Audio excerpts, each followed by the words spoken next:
La homilía del segundo domingo de Cuaresma. La epístola está tomada del apóstol San Pablo a los tesalonicenses. Hermanos, os rogamos y conjuramos por el Señor Jesús, que según aprendisteis de nosotros el modo como debéis portaros y agradar a Dios, así procedáis para adelantar más y más. Porque ya sabéis qué preceptos os he dado en el nombre del Señor Jesús. Esta es la voluntad de Dios, vuestra santificación, que os abstengáis de la fornicación, que sepa cada uno de vosotros usar del propio cuerpo santa y honestamente, no con pasión libidinosa como lo hacen los gentiles, que no conocen a Dios, que nadie oprima a su hermano ni le engañe en ningún asunto, puesto que Dios es vengador de todas estas cosas, como ya antes os hemos dicho y protestado, porque no nos ha llamado Dios a inmundicia, sino a santidad en Cristo Jesús, Señor nuestro. El Evangelio está tomado del Evangelio de nuestro Señor Jesucristo según San Mateo. En aquel tiempo Jesús tomó consigo a Pedro y a Santiago y a Juan, su hermano, y subiendo con ellos solos a un alto monte, se transfiguró en su presencia. De modo que su rostro se puso resplandeciente como el sol, y sus vestidos blancos como la nieve. Y al mismo tiempo aparecieron Moisés y Elías conversando con él. Entonces Pedro, tomando la palabra, dijo a Jesús: Señor, bueno es estarnos aquí. Si te parece, formemos aquí 3 pabellones, uno para ti, otro para Moisés y otro para Elías. Todavía estaba Pedro hablando cuando una nube resplandeciente vino a cubrirlos, y al mismo instante resonó una voz que decía: Este es mi Hijo muy amado, en quien tengo todas mis complacencias. Escuchadle. A esta voz los discípulos cayeron sobre su rostro y quedaron poseídos de un gran espanto. Mas Jesús se llegó a ellos y los tocó y les dijo: Levantaos y no tengáis miedo. Y alzando los ojos no vieron a nadie sino solo a Jesús. Y al bajar del monte les puso Jesús precepto, diciendo: No digáis a nadie lo que habéis visto, hasta que el Hijo del Hombre haya resucitado de entre los muertos. En el nombre del Padre, y del Hijo, y del Espíritu Santo. Amén. Leemos en la vida del cura de Ars que un cierto día estaba hablando con un sacerdote joven acerca de la humildad. Este sacerdote le dijo al cura de Ars que le había estado pidiendo a Dios que le mostrara su miseria y la malicia de sus pecados para poder alcanzar la virtud de la humildad. El cura de Ars volteó con el joven muy serio y le dijo: No hagas eso. Y después le contó cómo él había pedido a Dios por la misma gracia. Pero cuando Dios le concedió ver su miseria y sus pecados, estaba tan aterrorizado y le afectó tanto que estuvo a punto de desesperar. Mis queridos hermanos, ¿qué sería si pudiéramos ver las cosas sobrenaturales con nuestros ojos? ¿Qué sería si pudiéramos ver el estado de nuestra alma? Si pudiéramos ver quiénes están en estado de pecado y quiénes están en estado de gracia. Lo que leímos hoy en el Evangelio es precisamente cuando eso pasó delante de los apóstoles. Un momento en el que lo espiritual se les mostró, en el que pudieron ver la gloria y la majestad de nuestro Señor con sus propios ojos. Ojalá algún día podamos disfrutar de lo mismo. Ojalá que algún día podamos ver las almas de los santos y de nuestros amigos en la gloria y en la felicidad del cielo. Pero mientras tanto, para alcanzar esa gloria, tal vez tenemos que hacer aquello que dijo el cura de Ars, aquello que él pidió a Dios. Tal vez tenemos que ver a nuestros pecados y darnos cuenta de nuestra pobreza espiritual. Las oraciones que el sacerdote dice todos los días, el breviario, contienen esta cita que se le repite al sacerdote todas las tardes de los días de Cuaresma. Clama, no ceses, levanta tu voz como una trompeta, y anúnciale a mi pueblo sus heridas y a la casa de Jacob sus pecados. Parece ciertamente que sería muy apropiado para la Cuaresma que meditemos hoy en la malicia del pecado. Y es un tema difícil, es un tema doloroso, lo sé, porque tal vez algunos de nosotros hayamos tenido la desgracia de haber caído en pecado mortal. Pero este dolor de hablar de este tema será muy provechoso, porque nos va a llevar a la felicidad de hacer penitencia por nuestros pecados. Me pregunto qué sería si pudiéramos ver la malicia, el mal que nosotros cometemos cuando pecamos. Nuestro Señor nos dice que en el fin del mundo los hombres clamarán a las montañas, rogándoles que caigan sobre ellos y que los escondan, a causa del terror que van a tener de ver la malicia de sus pecados delante de Dios. Si esto es así, ¿qué sería si nosotros pudiéramos ver nuestros pecados? Cuando hablamos de las cosas de Dios, de la eternidad, es difícil para nosotros entender el poder que tenemos de hacer bien y mal, y cuán importantes son nuestras decisiones en esta vida. Pienso de nosotros, los seres humanos, como un muchacho, un niño al que se le da un maletín en donde están los botones que lanzan bombas y misiles en otro país. ¿Podríamos explicarle al niño que es algo muy malo si los aprieta? ¿Podríamos explicarle todo el mal que va a causar? Pero el niño, en su limitado entendimiento, nunca va a comprender enteramente la gravedad del mal si él hace eso. Se le hará muy fácil apretar el botón y lanzar una bomba o un misil. Parece que algo así somos nosotros en lo que toca al pecado. Mis queridos hermanos, consideremos la malicia del pecado para que tengamos gran horror al pecado y también para que lo evitemos con todas nuestras fuerzas. Cuando yo cometo un pecado mortal, yo, la criatura, ataco y odio a Dios, mi Creador. Imagínate un artesano que creara algunas herramientas para hacer una estatua de madera.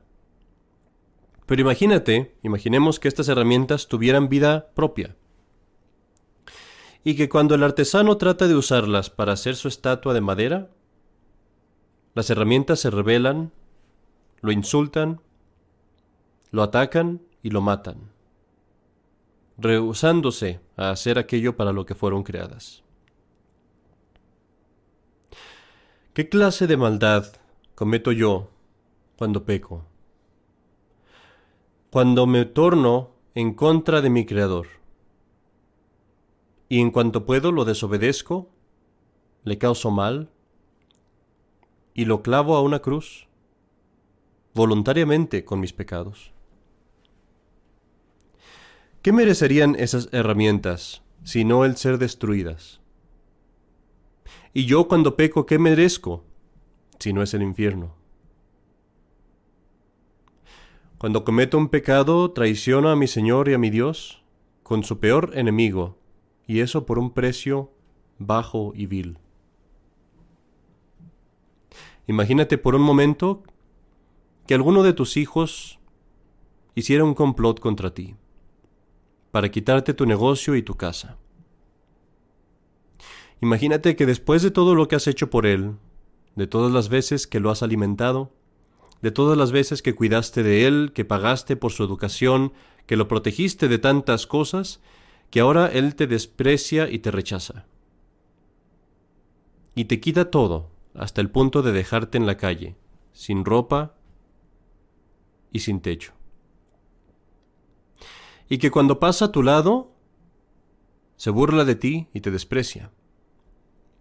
Y en tu lugar, en tu casa, imagina que ves sentado en tu cama, comiendo a tu mesa, pasando el tiempo con tu familia, a tu peor enemigo, el peor de todos los hombres.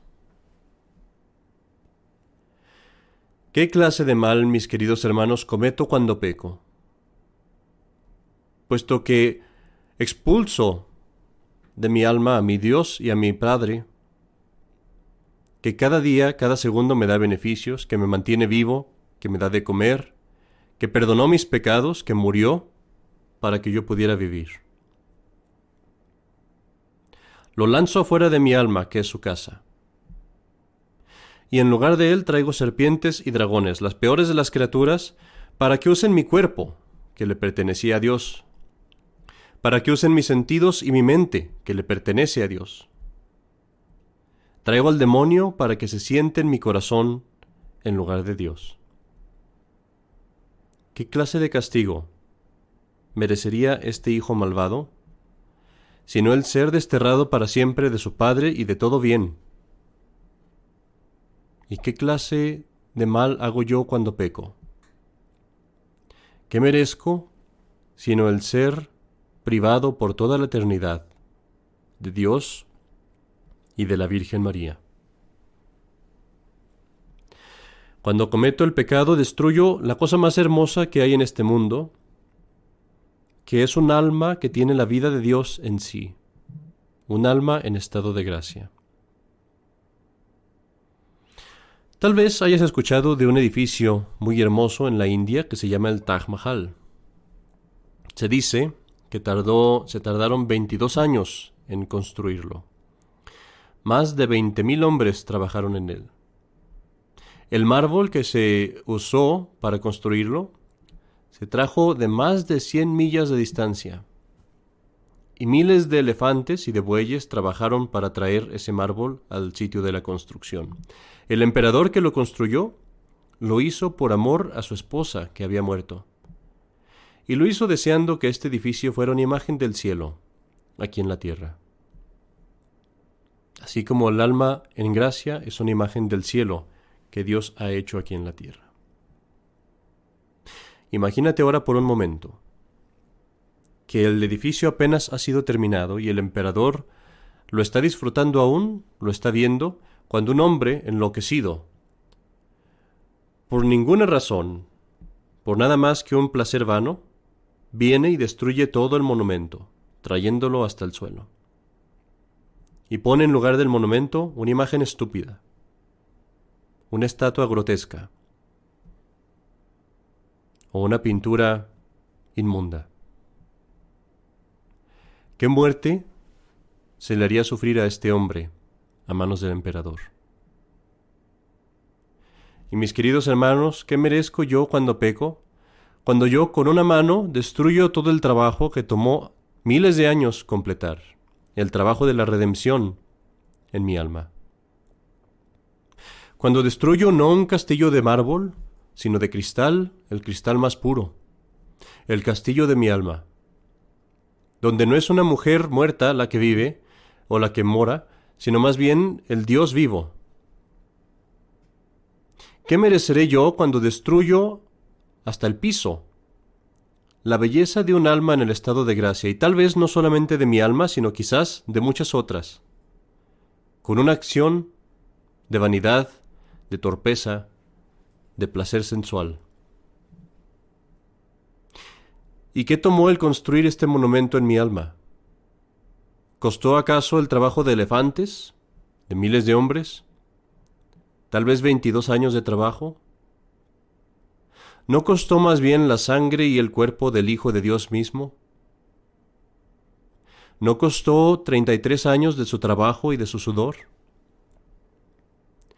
¿Cómo puedo comparar el trabajo y los esfuerzos que fuera de millones de hombres con el trabajo y el esfuerzo de Dios Todopoderoso, del Hijo de Dios mismo?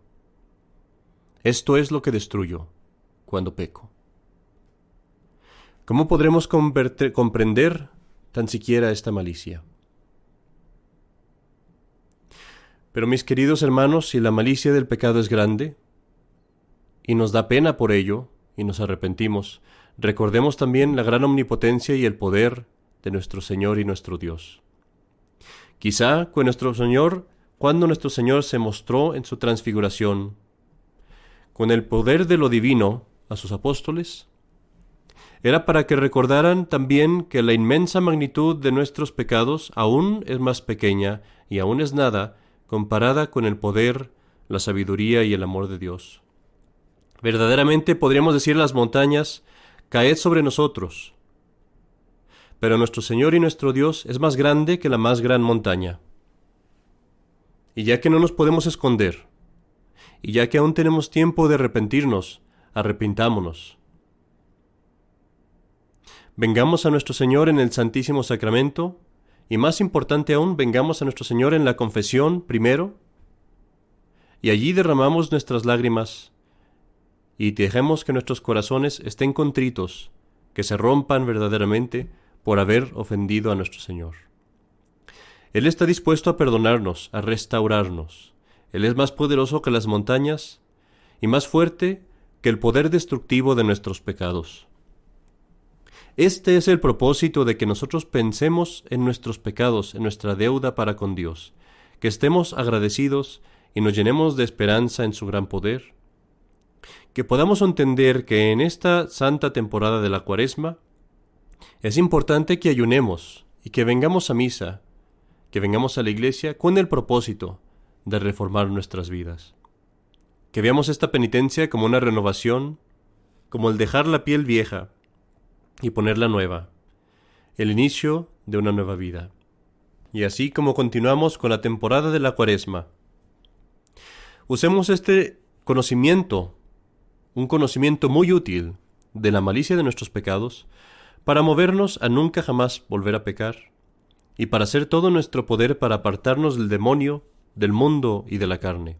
Si practicamos nuestra fe, si nos esforzamos por abandonar todo lo que no conviene a mi vida como católico, vendrá un tiempo en el que alcanzaremos el cielo y la resurrección de los benditos, de los bienaventurados. Vendrá un tiempo en el que ya no habrá más pecado, cuando lo sobrenatural de la gloria de Cristo, de la Virgen y de los santos, también a nosotros nos bañará, nos llenará en su belleza y en su esplendor. Vendrá un tiempo en el que veremos a Dios con toda su belleza y en el que podremos decir con San Pedro, si nosotros también nos arrepentimos, es bueno estar aquí. En el nombre del Padre, y del Hijo, y del Espíritu Santo. Amén.